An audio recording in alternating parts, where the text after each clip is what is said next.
Hello friends, welcome to GPSC knowledge channel. આજે આપણે જોઈશું ઈસરો. જીપીએસસીના સિલેબસમાં ઈસરો માટે અલગથી જ ટોપિક આપેલો છે અને ગુજરાત સરકારની તમામ પરીક્ષા માટે ઈસરોનો ટોપિક તમને ઉપયોગી થશે.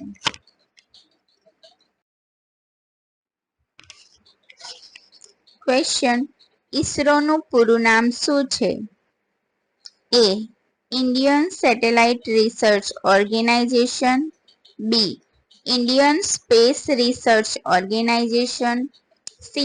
Indian Science Research Organization. D. Indian Solar Research Organization. Right answer છે B. Indian Space Research Organization.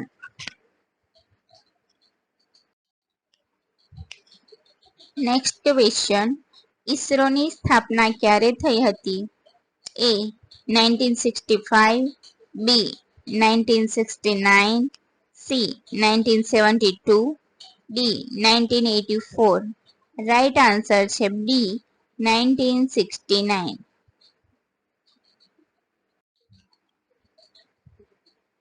Next question: ઈસરોનું મુખ્ય મથક ક્યાં આવેલું છે? A. Mumbai. B. Delhi. C. Harikota. D. Bengaluru. Right answer છે D. Bengaluru.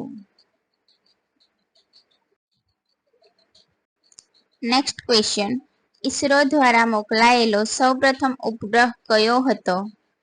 A. Bhaskar. B. INSAT. C. Aryabhata. D. Rohini. Right answer છે C. Aryabhata.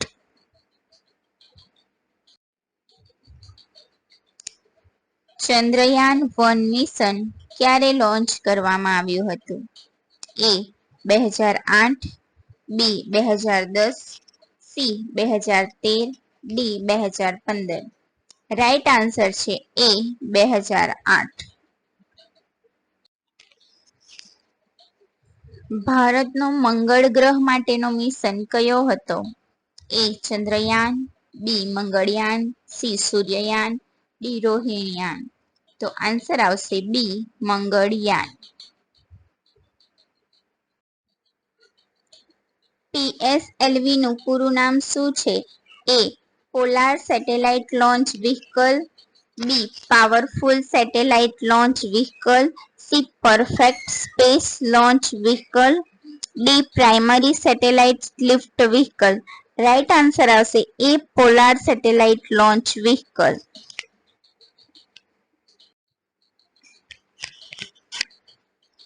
ISRO દ્વારા શરૂ કરાયેલ પ્રથમ મહિલાના નામે સમર્પિત મિશન કયું છે?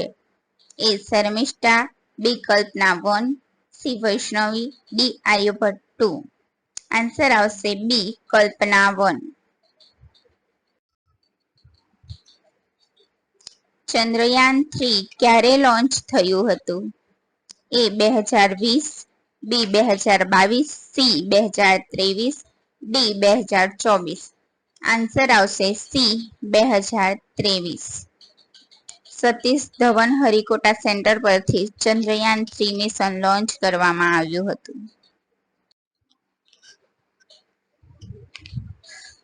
GSLV માર્ક 3 નું બીજું નામ શું છે? A. વાયુકેતુ. B. સાથી. C. બાબાયાન. D. Baahubali. Right answer આવશે D. બાહુબલી. લ્યુપેક્સ મિશન કોણે સાથે મળીને શરૂ કર્યું છે? A. ઈસરો અને નાસા. B. ઈસરો અને રોસકોસ્મોસ. C. ઈસરો અને જાક્સા. D. ઈસરો અને ESA. રાઈટ આન્સર આવશે C. ઈસરો અને જાક્સા. લ્યુપેક્સ નો મુખ્ય ઉદ્દેશ શું છે? A. મંગળ પર જીવન શોધવું. B. સૂર્યના વિસ્ફોટનો અભ્યાસ. C. ચંદ્રના દક્ષિણ ધ્રુવ પર પાણીની શોધ. D. ગુરુ ગ્રહના ચંદ્રનું ભૌગોલિક સર્વેક્ષણ. રાઈટ આન્સર આવશે C. ચંદ્રના દક્ષિણ ધ્રુવ પર પાણીની શોધ. લ્યુપેક્સ મિશન માટે રોવર કોણ બનાવી રહ્યું છે? A JAXA, B NASA, C ISRO, D ESA. Right answer આવશે C ISRO. ISRO Lupex mission માટે રોવર બનાવી રહ્યું છે. લ્યુપેક્સ મિશન કયા વર્ષ સુધી લોન્ચ થવાની શક્યતા છે? એ 2023, બી 2024, સી 2025, ડી 2026 કે પછી? રાઈટ આન્સર આવશે ડી 2026 અથવા 2026 પછી ગમે ત્યારે લોન્ચ થઈ શકે છે.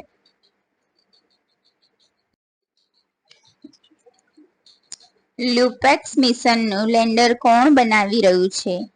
A ISRO, B JAXA, C NASA, D સ્પેસએક્સ.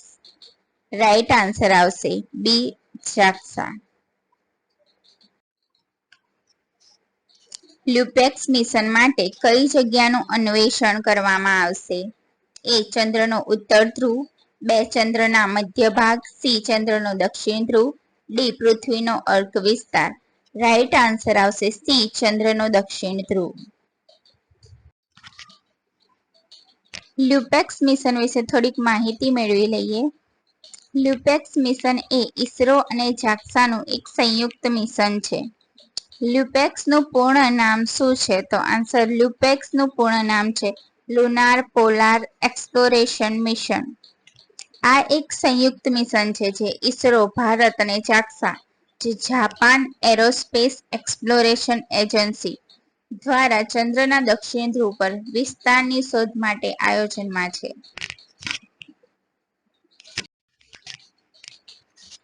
લ્યુપેક્સ મિશનની મુખ્ય વિશેષતાઓ. ઉદ્દેશ: ચંદ્રના દક્ષિણ ધ્રુવમાં પાણીના અસ્તિત્વની તપાસ કરવી. મહત્વપૂર્ણ ઘટકો.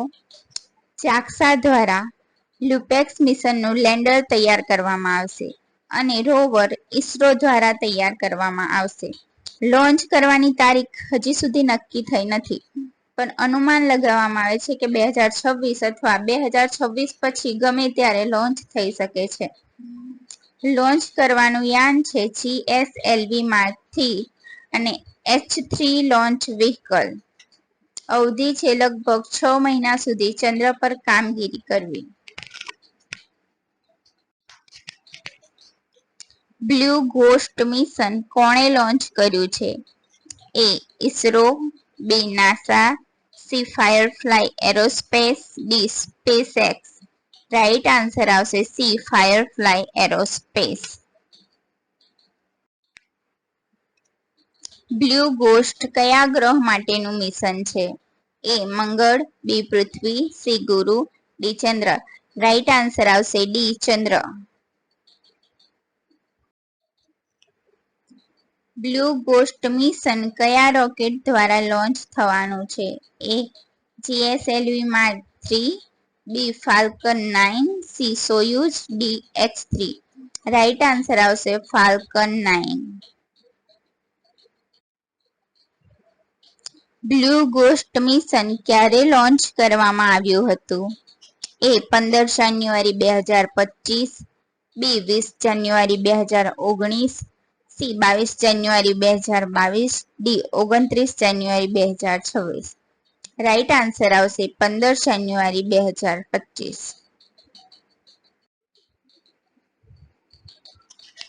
પ્રોબાટ 3 મિશન. ઈસરોએ આખરે ઇતિહાસ રચ્યો છે. યુરોપિયન સ્પેસ એજન્સીનું પ્રોબાટ 3 મિશન સફળતાપૂર્વક લોન્ચ કરવામાં આવ્યું છે. 5 ડિસેમ્બર 2024 આ મિશન ઈસરોના PSLV C-59 રોકેટની મદદથી લોન્ચ કરવામાં આવ્યું હતું. પ્રોબાટ 3 મિશન સાંજે 4:04 વાગે શ્રીહરિકોટાના સતીશ ધવન સ્પેસ સેન્ટરથી લોન્ચ કરવામાં આવ્યું. તે 1100 કિલોમીટરનું અંતર કાપીને માત્ર 19 મિનિટમાં તેના લક્ષ્ય સુધી પહોંચી ગયું હતું. આ મિશન અંતર્ગત કોરોનાગ્રાફ અને ઓકુલ્ટર નામના 2 ઉપગ્રહોને અવકાશમાં મોકલવામાં આવશે. આ mission European space agency ESA સાથે ભાગીદારીમાં કરવામાં આવી રહ્યું છે. આ ઉપગ્રહો સૂર્યના બાહ્ય વાતાવરણનો અભ્યાસ કરશે. આ મિશનનો ઉદ્દેશ્ય છે સૂર્યના કોરોનાનો અભ્યાસ કરવો અને એક સાથે અનેક ઉપગ્રહો લોન્ચ કરવાની નવી ટેકનોલોજીનું પ્રદર્શન કરવું. પ્રોબા-3 એ વિશ્વનું પહેલું ફોર્મેશન ફ્લાઇંગ અવકાશ મિશન છે, જે અવકાશમાં આર્ટિફિશિયલ સૂર્યગ્રહણ બનાવે છે, જેથી સૂર્યના બહારના સ્તરનો અભ્યાસ કરી શકાય. પ્રોબા-3 મિશન કઈ સંસ્થાનું મિશન છે? A. ISRO, B. NASA, C. JAXA, D. ESA. Right answer આવશે ડી. ઈએસએ. પ્રોબા-3 મિશનનો મુખ્ય ઉદ્દેશ શું છે? એ. મંગળ પર માનવ મોકલવો, બી. ચંદ્રના ધ્રુવનો અભ્યાસ, સી. સૂર્યના કોરોનાનો અભ્યાસ, ડી. પૃથ્વીના ગરમ પડનું નિરીક્ષણ. રાઈટ આન્સર આવશે સી. સૂર્યના કોરોનાનો અભ્યાસ. પ્રોબા-3 મિશનમાં કેટલા ઉપગ્રહો છે? એ. 1, બી. 2, સી. 3, ડી. 4. રાઈટ આન્સર આવશે 2. પ્રોબા-3 મિશન કયા વિજ્ઞાન ક્ષેત્રમાં સહાયરૂપ છે? એ. ભૂકંપ વિજ્ઞાન, બી. જીવ વિજ્ઞાન, સી. સૂર્ય વિજ્ઞાન, ડી. પરમાણુ વિજ્ઞાન. રાઈટ આન્સર આવશે સી. સૂર્ય વિજ્ઞાન. આદિત્ય L1 મિશન કોણે લોન્ચ કર્યું છે? A. NASA, B. ISRO, C. ESA, D. JAXA. Right answer આવશે બી. ઇસરો. આદિત્ય L1 મિશનનો મુખ્ય ઉદ્દેશ શું છે? એ. મંગળ ગ્રહની મુલાકાત, બી. ચંદ્ર પર અવતરણ, સી. સૂર્યનો અભ્યાસ, ડી. પૃથ્વીનો નકશો બનાવવો. રાઈટ આન્સર આવશે સી. સૂર્યનો અભ્યાસ. આદિત્ય L1 મિશન કઈ જગ્યા તરફ મોકલવામાં આવ્યું છે? એ. ચંદ્ર, બી. મંગળ, C. L1 language point, D. પૃથ્વીનો ઉત્તર ધ્રુવ. રાઈટ આન્સર આવશે C. L1 language point. Aditya L1 mission કઈ તારીખે લોન્ચ કરવામાં આવ્યું હતું? એ. 22 જુલાઈ 2019, B. 14 November 2020, C. 2 September 2023, D. 15 August 2022. Right answer આવશે સી. 2 સપ્ટેમ્બર 2023. આદિત્ય L1 મિશનમાં કેટલા વૈજ્ઞાનિક ઉપકરણો છે? A. 3, B. 5, C. 7, D. 10. Right answer આવશે સી. 7. આદિત્ય L1 મિશન કયા રોકેટ વડે લોન્ચ કરવામાં આવ્યું હતું? એ. PSLV-C-57, બી. GSLV Mark 3, C. PSLV-C-11, D. SSLV. Right answer આવશે PSLV-C-57. આદિત્ય L1 મિશન કઈ ભારતીય એજન્સી દ્વારા સંચાલિત છે? A. DRDO, B. BARC, C. ISRO, D. હાલ. રાઈટ આન્સર આવશે સી. ઇસરો. આદિત્ય L1 મિશનનું મુખ્ય પેલોડ સોલેક્સ શું અધ્યયન કરશે? એ. ચંદ્ર, બી. સૂર્યના એક્સ-રે, સી. પૃથ્વીનું તાપમાન, ડી. મંગળનું વાતાવરણ. રાઈટ આન્સર આવશે બી. સૂર્યના એક્સ-રે. આદિત્ય L1 મિશનનો લાભ શું છે? એ. ચંદ્ર પર જીવન શોધવા, બી. સૂર્યની પ્રવૃત્તિઓ સમજવા, સી. પૃથ્વીના વરસાદનું અનુમાન લાવવા, ડી. મંગળ ગ્રહ પર પાણી શોધવું. રાઈટ આન્સર આવશે બી. સૂર્યની પ્રવૃત્તિઓ સમજવા. આદિત્ય L1 મિશન ભારતનું પ્રથમ શું છે? એ. ચંદ્ર મિશન, બી. માનવ યાત્રા મિશન, સી. સૂર્ય અવલોકન મિશન, ડી. પૃથ્વી અવલોકન મિશન. તો રાઈટ આન્સર આવશે સી. સૂર્ય અવલોકન મિશન. L1 પોઈન્ટ પૃથ્વી અને સૂર્ય વચ્ચે કેટલું અંતર છે? એ. 1 લાખ કિમી, બી. 10 લાખ કિમી, સી. 15 લાખ કિમી, ડી. 5 લાખ કિમી. રાઈટ આન્સર આવશે 15 લાખ કિમી. Thanks for watching my video ગમે તો ચેનલને લાઈક કરો, શેર કરો એન્ડ સબસ્ક્રાઇબ કરો. હવે મળીશું નેક્સ્ટ વિડીયોમાં.